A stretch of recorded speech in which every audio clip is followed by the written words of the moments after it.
अस्सलाम वालेकुम दोस्तों, अपनी नेक्स्ट वीडियो के साथ आपको वेलकम करता हूं अपने इस चैनल में। उम्मीद है सब खैरियत से होंगे। तो चलते हैं आज की अपनी अहम न्यूज और इन्फॉर्मेशन जानब। सबसे पहले तो दोस्तों बात करेंगे डबल नेशनलिटी से रिलेटेड।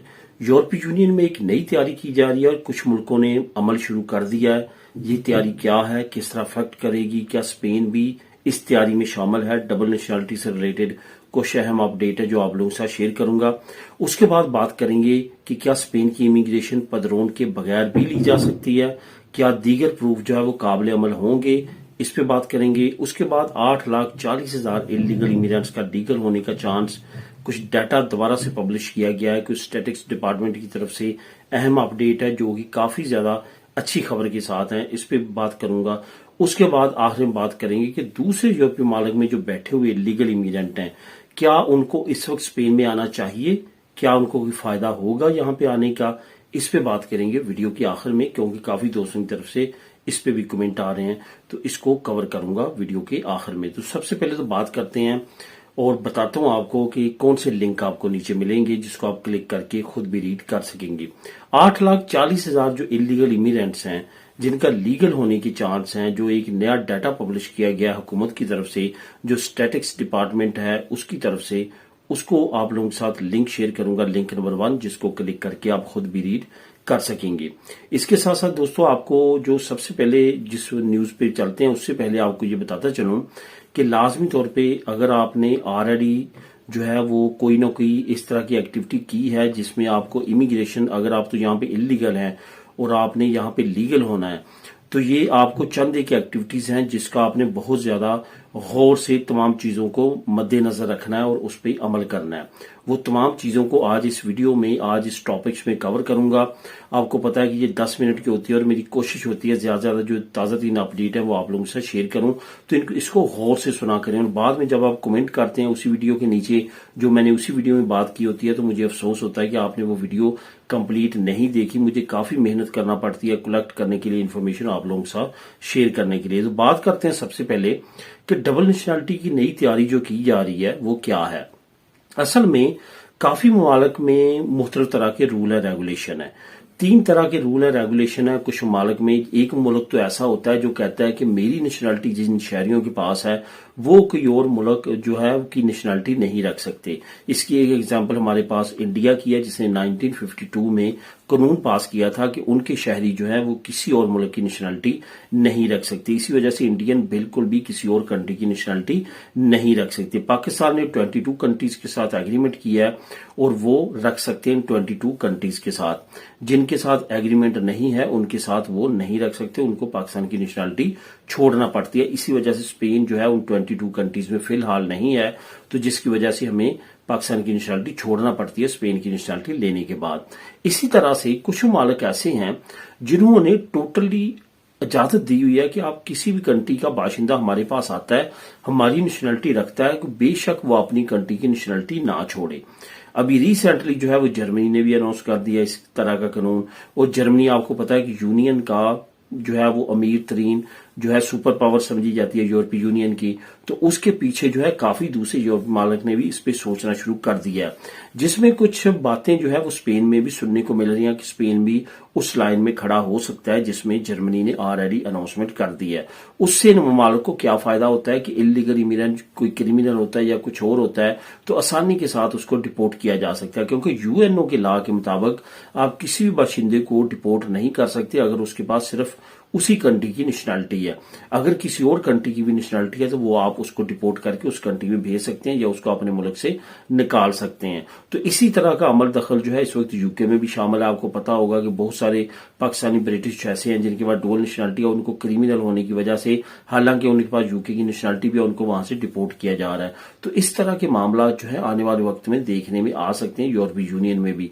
तो स्पेन भी उसका मेंबर बन सकता है। काफी ज्यादा चांस है कि जर्मनी के बाद दीगर मुमालिक भी इस डबल नेशनलिटी के प्रोसेस में इंटर होंगे और तमाम कंट्रीज को बाशिंदे जो यहाँ पे रहते हैं उनको इजाजत होगी कि वो अपने मुल्क की नेशनलिटी के साथ साथ जो है वो स्पेन की नेशनलिटी रख सकते हैं। उससे इनको फायदे काफी ज्यादा बढ़ जाएंगे और ओवरसीज पाकिस्तानियों को जहां फायदे होंगे वहां पे कुछ नुकसानात भी होंगे।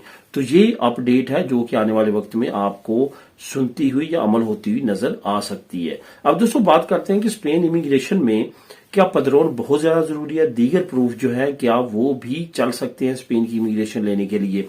देखिए यहां पे वाजी तौर पे लिखा है कि आपके पास प्रूफ होने चाहिए कि आप 5 महीने से यहां पे स्पेन में रह रहे हैं। अब उस प्रूफ में उन्होंने सिर्फ और सिर्फ पदरोन मेंशन नहीं की, लेकिन ये याद रखेंगे पदरोन से अच्छा प्रूफ आपके पास कोई और नहीं हो सकता। ये इतना स्ट्रॉन्ग प्रूफ है कि इस पे आपको जो है वो कोई भी किसी तरह की भी आपकी इंक्वायरी नहीं होगी, आपसे कोई पूछगिछ नहीं होगी। ये प्रूफ काफी तगड़ा समझा जाता है। इस वजह से अगर किसी के पास पदरोन है तो बिलाशुबा उसके लिए ये बहुत बड़ा प्रूफ है।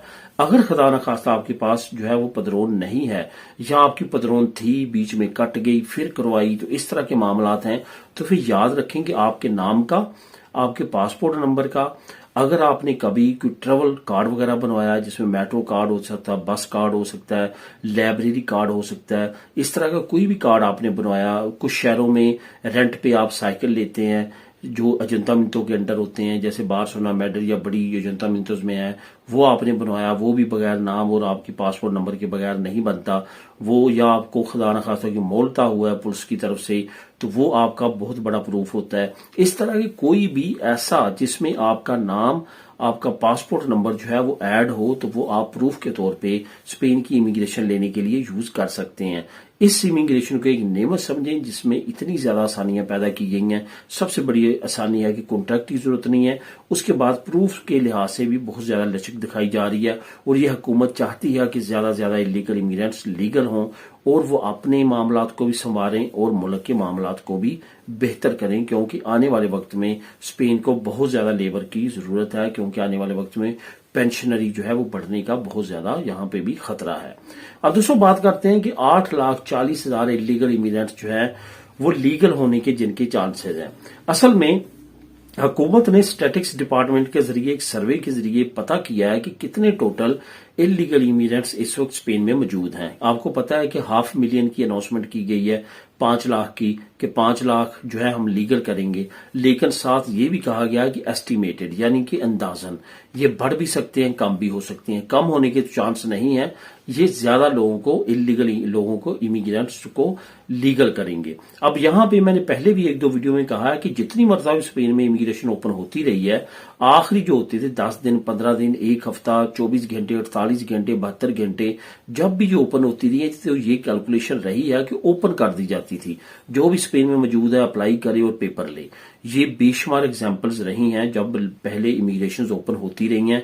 अगर आप जानना चाहते हैं तो जो पुराने लोगों ने इमिग्रेशन यहाँ पे ली है, जो यकीनी तौर पे अब यहाँ के नेशनल हो चुके हैं या कम से कम उनके पास पीआर जरूर है, तो उनसे आप पूछ सकते हैं, वो आपको बताएंगे कि किस तरह से उस वक्त ये तमाम मामलात हुए थे। और बहुत ज्यादा चांसेस हैं, जिस तरह इन्होंने अब इमिग्रेशन ओपन की है, इतनी ज्यादा आसानियां रखी हैं, तो इंशाअल्लाह ताला एंड वाले दिनों में, एंड वाला हफ्ता, 2 हफ्ते, 24 घंटे, 72 घंटे, 48 घंटे ऐसे आ सकते हैं कि ये अनाउंस करें कि तमाम लोग अपनी फाइलें सबमिट करवा दें। तो आपने प्रिपेयर रहना है। अगर आप यूरोप के किसी और मुल्क में हैं या यहाँ पे हैं, कहीं हैं, तो आपने इसके बारे में प्रिपेयर रहना है। जैसे ऐसी खबर मिलती है तो आपके लिए अपॉर्चुनिटी के तौर पे होगी और आप उससे फायदा उठा सकते हैं। और बहुत ज्यादा उम्मीद है कि ये टोटल 8,40,000 जो लोग कैलकुलेट किए गए हैं, जिनकी तादाद 1 मिलियन बताई जा रही है, उनको इंशाल्लाह ताला पेपर मिल जाएंगे। अब दोस्तों बात करते हैं कि दूसरे योग मालिक से क्या आना चाहिए। जैसे मैंने अभी बात की है कि आखिर में ये अनाउंसमेंट हो जाती है कि आप जो है जो मौजूद है स्पेन में वो अप्लाई कर सकते हैं। इस उम्मीद पे, और उम्मीद हमेशा अच्छी रखनी चाहिए, लाजमी तौर पे आपको भी इस अपॉर्चुनिटी से फायदा उठाना चाहिए। अगर आप अभी ये नहीं आना चाहिए, आपको प्रिपेयर रहना चाहिए। ऐसी कोई अनाउंसमेंट होती है तो आपको आना चाहिए, लेकिन उससे पहले अगर आ जाएंगे, क्योंकि ज्यादा टाइम अभी रहता नहीं है, तो आपके लिए एक बड़ी अपॉर्चुनिटी हो सकती है।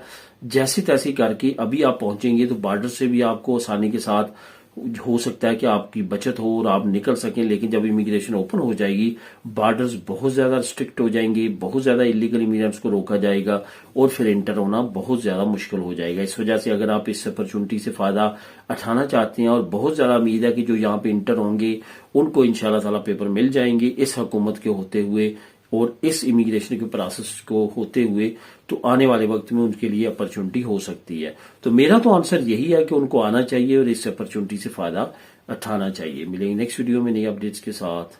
अल्लाह हाफिज।